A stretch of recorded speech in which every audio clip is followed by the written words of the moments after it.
Master Production Schedule. A Master Production Schedule, MPS, is a plan for individual commodities to be produced in each time period, such as production, staffing, inventory, etc. It is usually linked to manufacturing, where the plan indicates when and how much of each product will be demanded. This plan quantifies significant processes, parts, and other resources in order to optimize production, to identify bottlenecks, and to anticipate needs and completed goods. Since MPS drives much factory activity, its accuracy and viability dramatically affect profitability. Typical MPSs are created by software with user tweaking.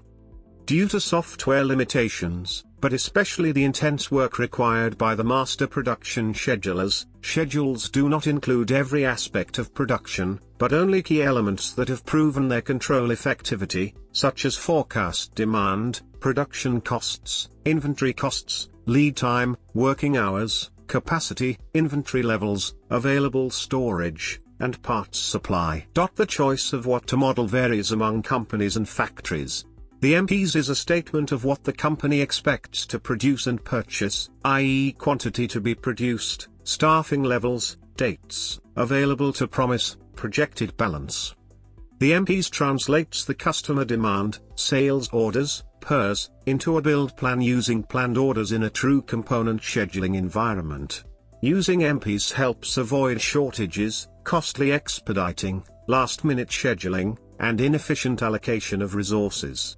Working with MPS allows businesses to consolidate planned parts, produce master schedules and forecasts for any level of the bill of material, BOM, for any type of part. How an MPS works.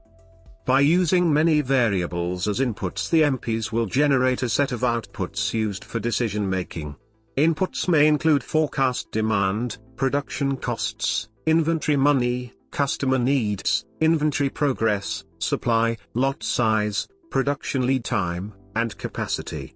Inputs may be automatically generated by an ERP system that links a sales department with a production department. For instance, when the sales department records a sale, the forecast demand may be automatically shifted to meet the new demand.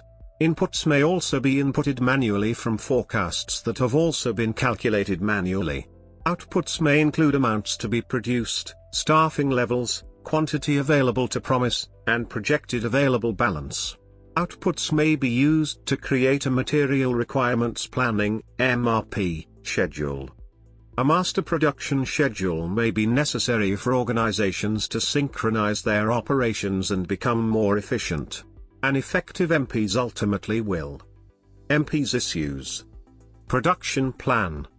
An example of a master production schedule for product A.